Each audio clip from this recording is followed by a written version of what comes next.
যুক্তরাষ্ট্র থেকে প্রবাসী বাংলাদেশিদের পাঠানো অর্থের রেমিটেন্স প্রবাহ বাড়ছে, যা 2023 সালে রেকর্ড ছাড়িয়েছে চলতি বছরের মে মাসে। গেল বছরের তুলনায় এবছর শুধুমাত্র এক মাসেই সর্বোচ্চ রেমিটেন্স পাঠিয়েছেন প্রবাসী বাংলাদেশিরা। বিস্তারিত এইচকে সোহাগের রিপোর্টে। যুক্তরাষ্ট্র থেকে গত বছরের মে মাসে দেশে রেমিটেন্স পাঠানো হয়েছিল $100.76 বিলিয়ন, আর জুন মাসে এর পরিমাণ ছিল $200.32 বিলিয়ন, যা চলতি বছরের মে মাসে দাঁড়িয়েছে $2059.38 বিলিয়ন আর জুন মাসে $2099.76 বিলিয়ন। এই রেমিটেন্স বৃদ্ধির কারণ হিসেবে বিশ্লেষকরা বলছেন, গত বছরের তুলনায় এবছর ডলারের বিপরীতে টাকার রেট ভালো ছিল। পাশাপাশি বাংলাদেশ সরকারের বোনাসও প্রবাসীদের অর্থ প্রেরণে উৎসাহ যোগাচ্ছে। সব দিক বিবেচনায় দেশে বৈধ পথে অর্থ প্রেরণে প্রবাসীদের আগ্রহ বাড়ছে। বাংলাদেশের রেমিটেন্সের যে হার বর্তমানে একটু ঊর্ধ্বগতিতে আছেন। আপনার এখানে রেমিটেন্স জুন মাসে প্রায় 299.76 বিলিয়ন টাকাতে আপনার বাংলাদেশের রেমিটেন্স গেছে ওয়ার্ল্ড ওয়াইড থেকে।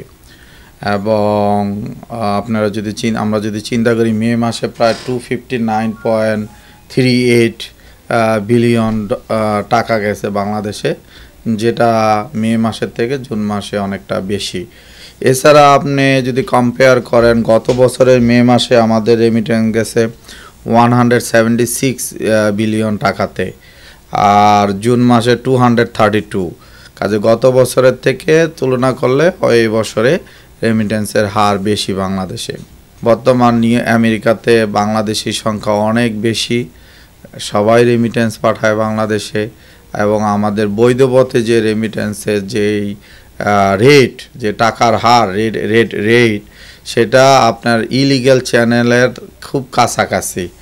এটা থাকার কারণে আমাদের রেমিটেন্সের গতিটা একটু বাড়ছে। রেমিটেন্স প্রবাহ বাংলাদেশে বৃদ্ধি পেয়েছে। গত বছরের তুলনায় এই বছর রেমিটেন্স বেশি হয়েছে। শুধু তাই নয়, স্পেশালি গত মাসে জুন মাসে রেমিটেন্স $200 কোটি উপরে চলে গেছে, প্রায় $250 কোটি, যেটা গত এক বছরের সর্বোচ্চ রেমিটেন্স এক মাসে। তো এই রেমিটেন্স বৃদ্ধির কারণটি হলো, যেটি মূলত আমি মনে করি, সেটি হলো যে প্রথমত রেটের ব্যাপারটি। বিগত কয়েক বছর ধরে রেটের ব্যাপারে একটা অস্থিরতা ছিল।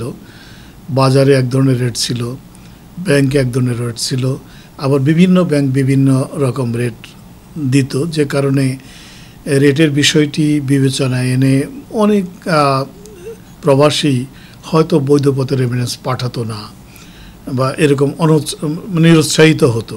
কিন্তু এখন যেটি হয়েছে গত 3 মাস ধরে, সেটি হলো বাংলাদেশ ব্যাংক তাদের যে রেট নির্ধারণ পদ্ধতিটা চেঞ্জ করেছে। এখন ক্রলিং পেগ ভিত্তিতে রেট নির্ধারণ হয়। তারপরে বাংলাদেশ ব্যাংক একটি মিড রেট ফিক্স করে দিয়েছে, যেটি $117 প্রতি ডলারে। এখন ব্যাংকগুলো এটার $1 কম বা $1 বেশি দরে কেনাবেচা করতে পারবে। তো যে কারণে রেটের একটি স্থিতিশীলতা এসছে। অবৈধ পথে অর্থ পাঠিয়ে অনিশ্চয়তার মধ্যে না থেকে বৈধ পথে মানি এক্সচেঞ্জ বা ব্যাংকের মাধ্যমে অর্থ পাঠিয়ে নিশ্চয়তার মাধ্যমে দেশের উন্নয়নে অংশীদার হবেন, এমনটাই প্রত্যাশা নিউ ইয়র্কের মানি এক্সচেঞ্জ এবং ব্যাংক কর্তৃপক্ষের। এইচকে সোহাগ, টাইম টেলিভিশন, নিউ ইয়র্ক।